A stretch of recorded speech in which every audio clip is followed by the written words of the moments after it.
கண்ணு வந்துட்டா இன்னும் 2 நாளைக்கு துணி காய போட மாடிக்கு போ தேவையில்ல, காஞ்ச துணியை திருப்பி எடுத்துகிட்டு வர தேவையில்ல, மடிக்க தேவையில்ல, பாத்திரம் விளக்க தேவையில்ல, எல்லாமே கண்ணு செஞ்சுடுவா. நான் கூட கேட்பேன், கண்ணு நீ வேலைலாம் செய்யாத, நீ ரெஸ்ட் எடு, நான் செஞ்சுக்கிறேன் அப்படின்னு சொல்லிட்டு. அவள் நான் இல்லாதப்போ நீ தானே செய்கிற, 2 நாள் தானே நானே செய்கிறேன் அப்படின்னு சொன்னால். பிஃபோர் மேரேஜ்லாம் பார்த்திங்கன்னா வீட்டில் கண்ணு செய்கிற அளவுக்கு கூட வேலை வந்து நான் செய்ய மாட்டேன்.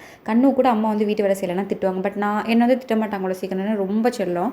அதான் வந்து கண்ணு சொல்கிறா, இப்போல்லாம் நீ பாரு இப்படிலாம் வேலை செய்கிறத பார்த்தா எனக்கே பாவமாக இருக்குது அப்படின்னு சொல்லிட்டு. பட் இது வந்து நம்ம வீடாச்சு, நம்ம தானே செய்யணும் அப்படின்னு நான் சொல்லுவேன். கண்ணு அன்றைக்கி பார்த்திங்கன்னா இந்த பட்டர் பன் ரெசிபி வந்து வீடியோவில் நான் போட்டிருந்தேன்ல, அதை பார்த்துட்டு எனக்கு இந்த மாதிரி செஞ்சு கொடு அப்படின்னு அன்றைக்கே ஒரு நாள் சொல்லியிருந்தான். சரி இன்றைக்கி பாலடை கொஞ்சம் இருந்துச்சு, ஸோ அதை வச்சு பட்டர் பண்ணி தனியாக எடுத்துக்கிட்டேன். அப்புறம் சின்ன பண்ணு தான் இங்கே வீட்டிலே இருந்துச்சு, ஸோ அதான் வந்து அதிலே பண்ணேன். அவளுக்கு நான் என்னமோ பண்ணுறேன்னு தெரியும் கிச்சனில், பட் இதான் அப்படின்னு சொல்லிட்டு சொல்ல கடைசி அவளுக்கு போய் சர்ப்ரைஸாக கொண்டு போய் கொடுத்தேன். ஒரே ஹாப்பி.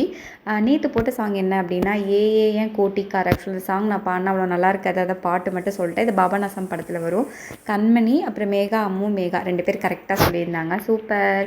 இன்றைக்கி என்ன சாங்னா, ஆஃபீஸ் போனால் என்ன மறக்கக்கூடாது, வீட்டில் ஆஃபீஸை பற்றி அவன் பேசக்கூடாது, தோளில் நான் சாயும் போது தோழன் தோள் மாற வேண்டும், தாய் போலே என்னை தாங்கும் ஆண் வேண்டும். க்ளூ என்னன்னா இது ஒரு அக்கா தங்கச்சி பாடுற சாங் தான். தெரிஞ்சால் கமெண்டில் சொல்லுங்கள். இந்த விலாகில் பார்க்கலாம். டாடா.